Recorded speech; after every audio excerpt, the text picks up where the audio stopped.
Hello, everyone, and welcome to Mark's Movies. Since it's October now, and we're only a few weeks away, I thought it was now a good time to start talking about horror movies. I am a huge fan, can't deny that. You've probably already guessed I'm a Disney fan as well, but I'm equally a horror movies fan.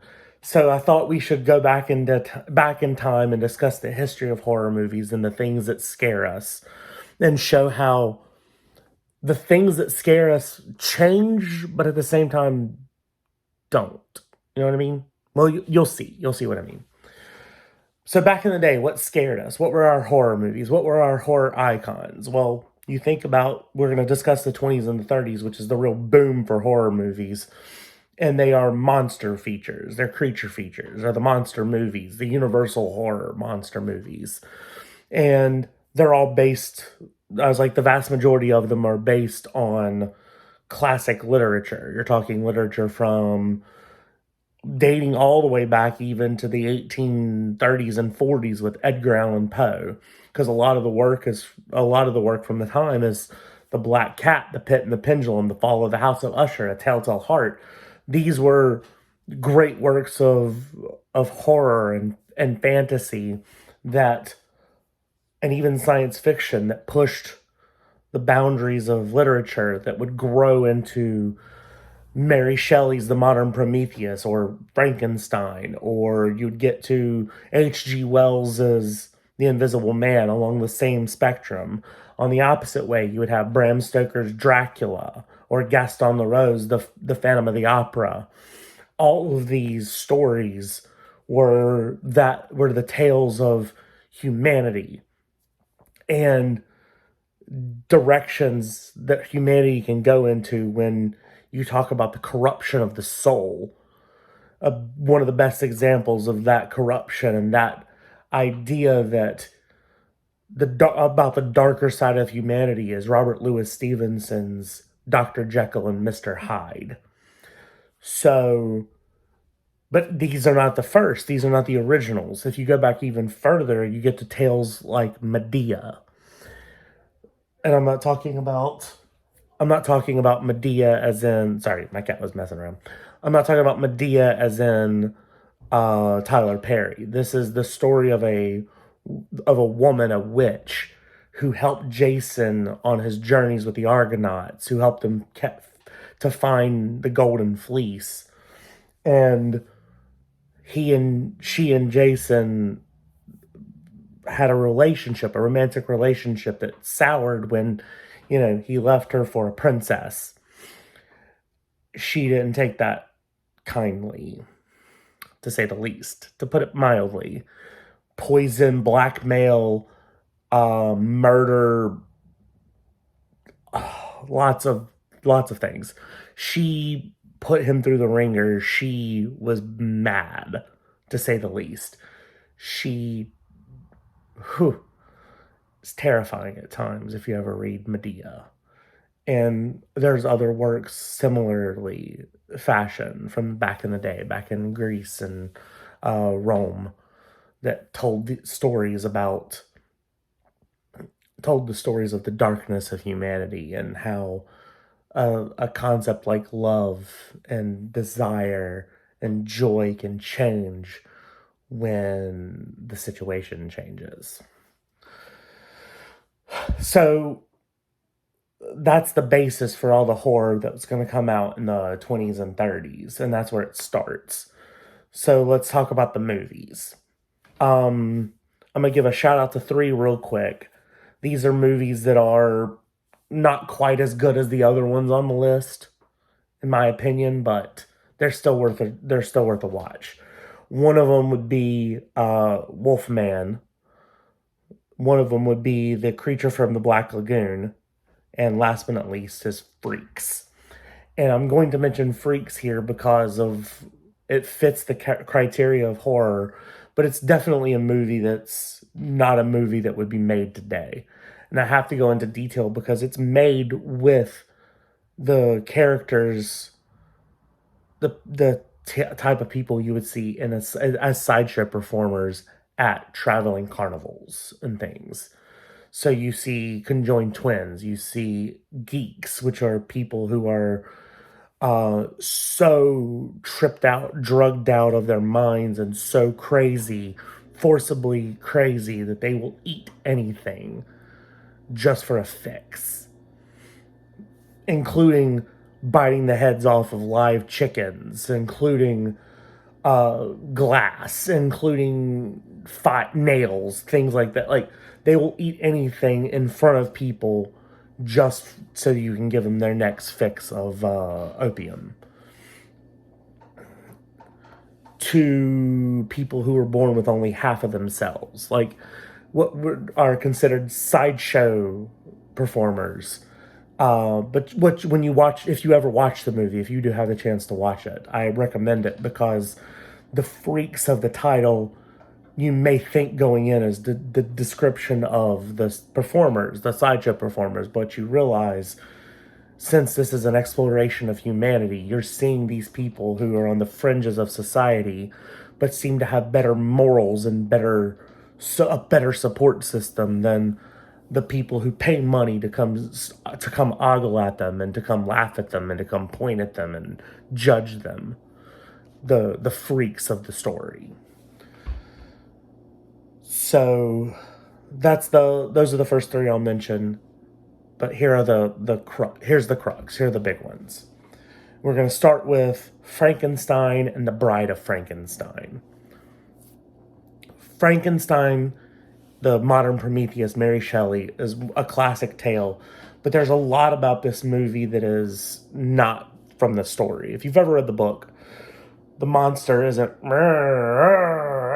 or any of that stuff. He's very much educated. He explores the world. He's gone for they lose him for like a year, where he explores the world and sees humanity and learns all of the things that he's missed out on from being this creation by this doctor who selfishly explored basically the idea that Ian Malcolm gives us in Jurassic Park.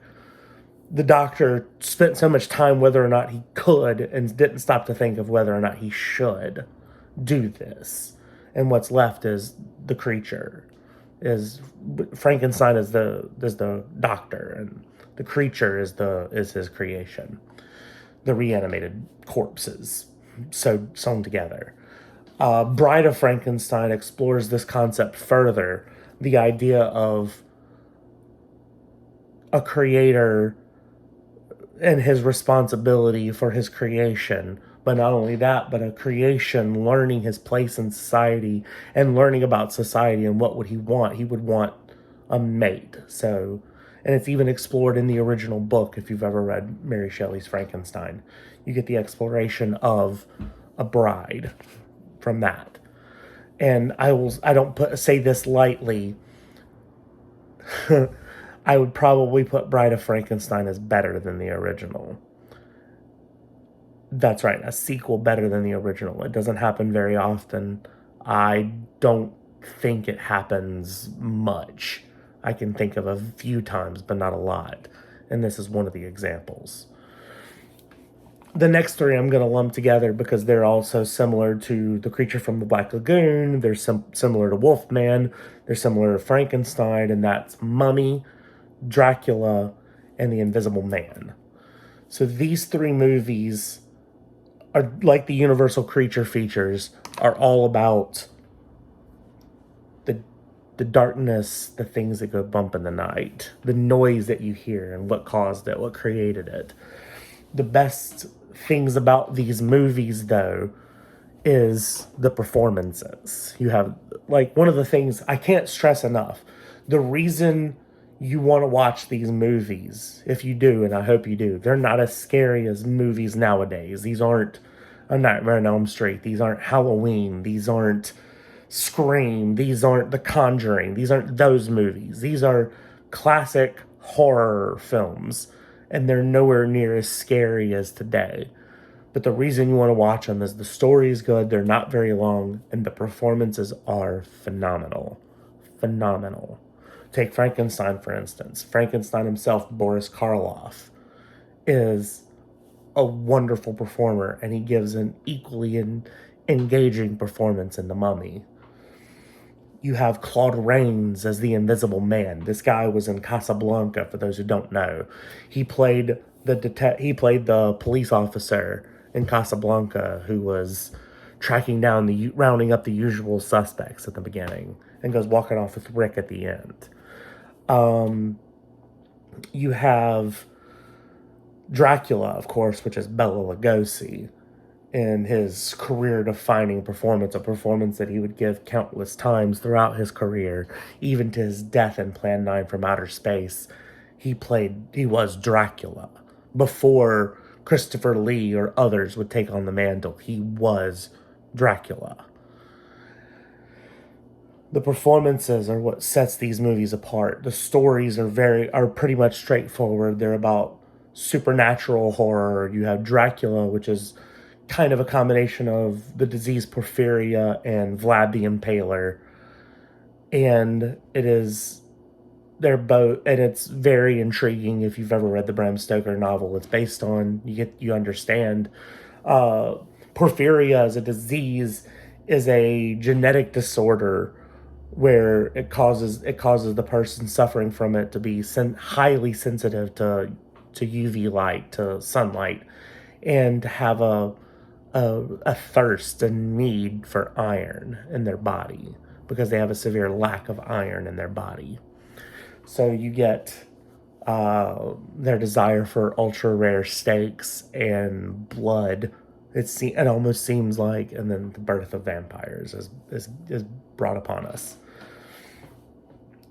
All three of these movies are very well done. The Invisible Man, that exploration of the freedom of invisibility and how would it tempt a normal human being, normal human nature, and how would that grow from there? Like I said, all three are wonderful explorations of humanity, and all three are excellent performances from their leads. From there, I would like to go to Dr. Jekyll and Mr. Hyde, because it's another one that's in that similar vein of the exploration of the darkness within us. And the performance from Frederick March as Dr. Jekyll and Mr. Hyde in this movie is incredible.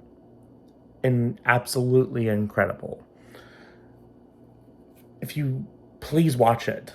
Please watch it. I can't stress it enough. This is one of my favorite movies, Dr. Jekyll and Mr. Hyde, because this was made back in the day, in the black and white days of the 20s and 30s, and it's basically all about performance and makeup and what shows up in black and white better than other things.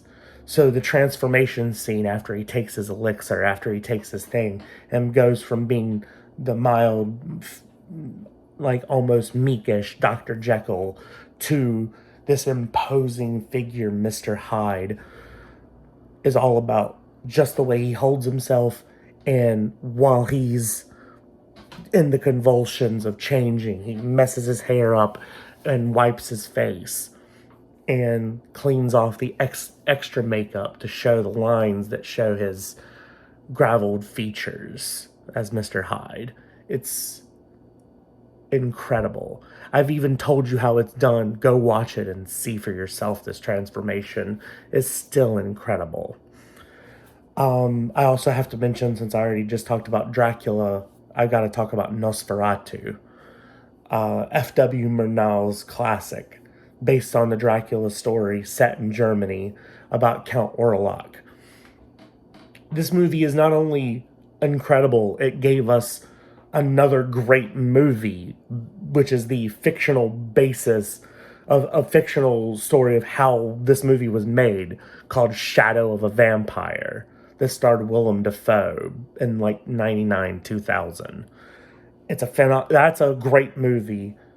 Nosferatu is even better. It came out in like 1921.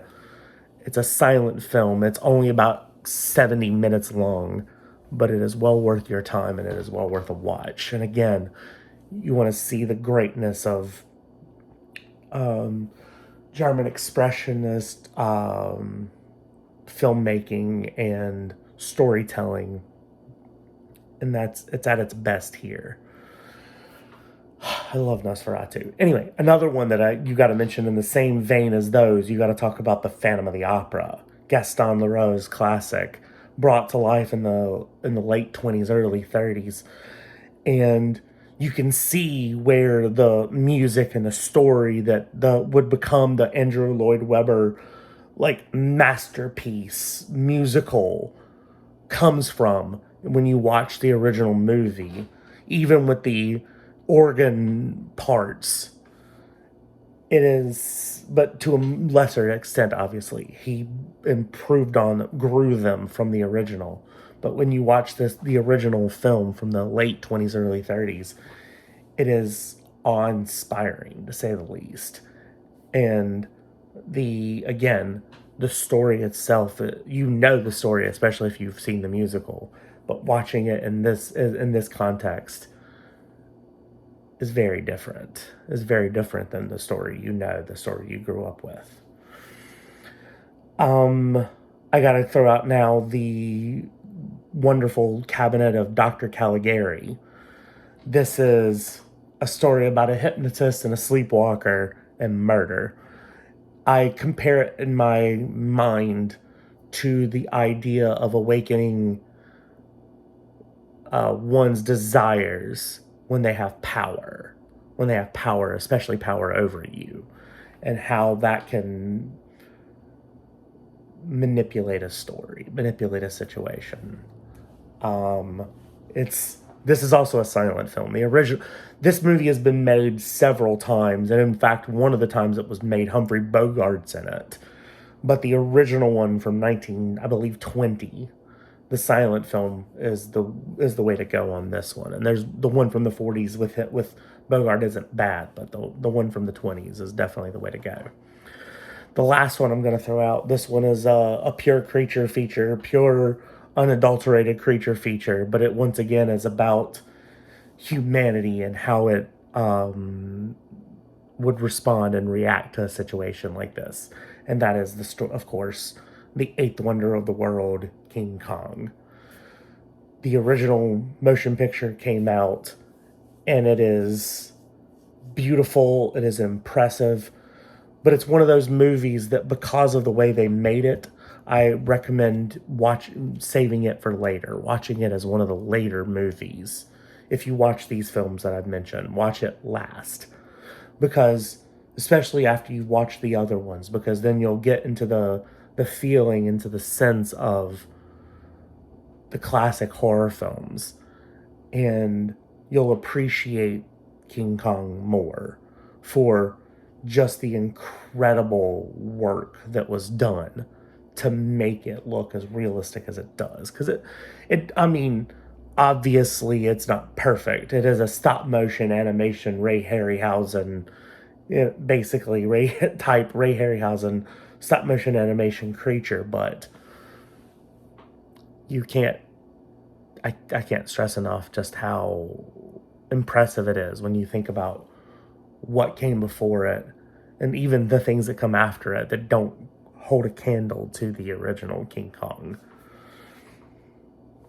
All right, so those are the movies: Frankenstein, Bride of Frankenstein, Mummy, Dracula, Nosferatu, Dr. Jekyll and Mr. Hyde, The Invisible Man, The Cabinet of Dr. Caligari, The Phantom of the Opera, and King Kong. Those are the ones that I recommend watching. Those are the 10 best from the 20s and 30s. In my opinion, enjoy this Halloween season, this horror movie season. Like and subscribe, comment below if you watched them for the first time because of this.